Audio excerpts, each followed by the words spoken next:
Hi all. Cinema ఇండస్ట్రీలో talent అనేది ఎవరి సొత్తు కాదు. అదృష్టం ఎవరిని వరిస్తుందో, ఎవరిని ఆదరిస్తుందో తెలుగు సినిమా ఇండస్ట్రీ ఎవరు చెప్పలేం. ఈ కోవలోనే చాలామంది హీరోలు తమ అదృష్టాన్ని పరీక్షించుకుంటారు.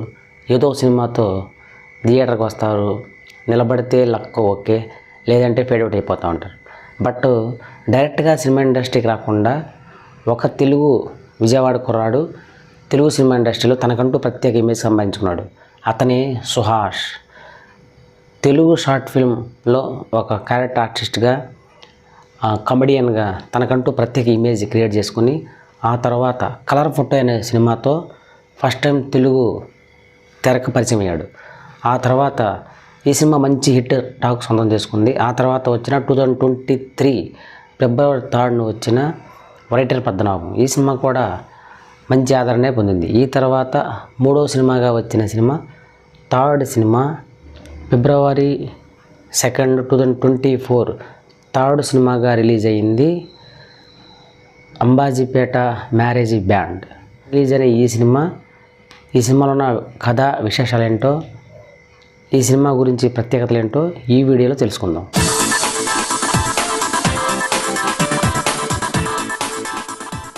సుహాస్ నటించిన థర్డ్ సినిమా 1 year తర్వాత, ఎగ్జాక్ట్లీ 1 year తర్వాత 2023 ఫిబ్రవరి 3 రిలీజ్ అయిన రైటర్ పద్మనాభం.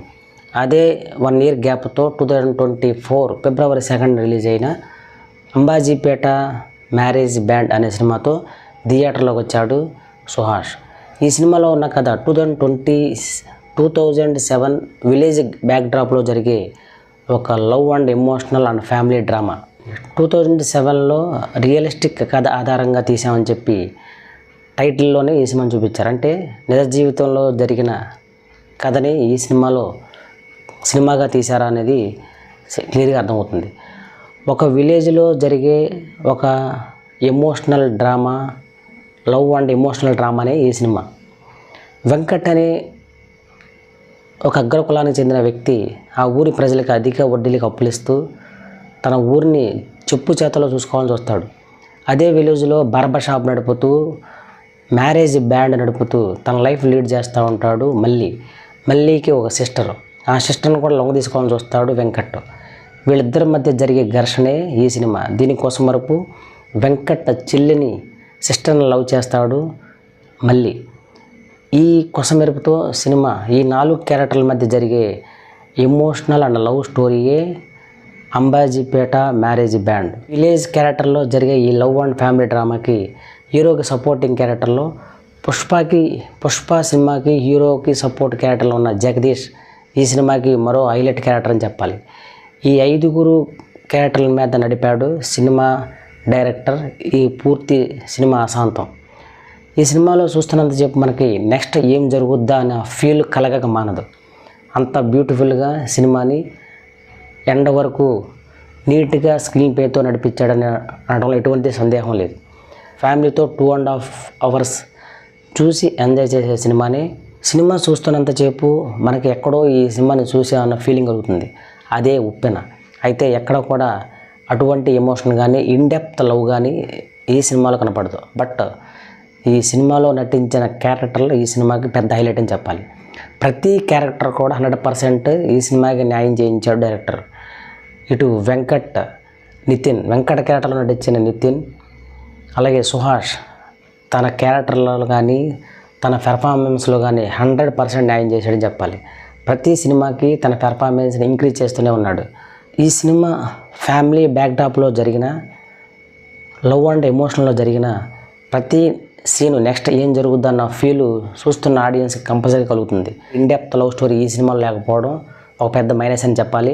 బట్ సినిమాని 100% స్క్రీన్ ప్లేతో క్యారెక్టర్లని 100% అవుట్పుట్ రాబట్టుకోవడంలో డైరెక్టర్ 100% సక్సెస్ అయ్యని చెప్పాలి. ఈ 4 క్యారెక్టర్ల మధ్య జరిగే ఎమోషన్ ఈ సినిమాకి పెద్ద అసెట్. అలాగే శరణ్య, అక్క క్యారెక్టర్లో నటించిన శరణ్య ఒక డేరింగ్ గర్ల్గా, టీచర్ క్యారెక్టర్లో 100%కి 200% న్యాయం. విలన్ క్యారెక్టర్లో నటించిన నితిన్ ఈ సినిమాకు పెద్ద అసెట్. అలాగే హీరో సపోర్టింగ్ క్యారెక్టర్ జగదీష్ ఈ మధ్య ఏదో కేసులో ఇన్వాల్వ్ అయ్యి పుష్ప సినిమాలో నటించిన హీరో సపోర్టింగ్ క్యారెక్టర్ ఈ సినిమాలో కూడా హీరోకి సపోర్టింగ్ క్యారెక్టర్. ఈ క్యారెక్టర్ కూడా పెద్ద అసెట్. ఈ సినిమా 100% సక్సెస్ అయిందంటే కారణం ఈ 5 క్యారెక్టర్లో 100% న్యాయం చేశారు, 100% వాళ్ళ అవుట్పుట్ తీశారు. ఈ సినిమాకి ఇది ఒక ప్లస్ పాయింట్.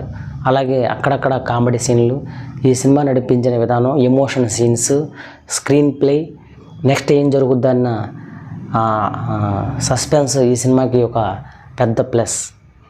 సినిమా అయితే కొత్తదనం ఏం లేదు, కానీ ఎప్పటి నుంచో చూస్తున్న కథలే. అగ్రకులానికి చెందిన వ్యక్తికి, ఒక లో క్యాస్ట్ చెందిన వ్యక్తికి, హీరోకి మధ్య జరిగే ఘర్షణే ఈ సినిమా.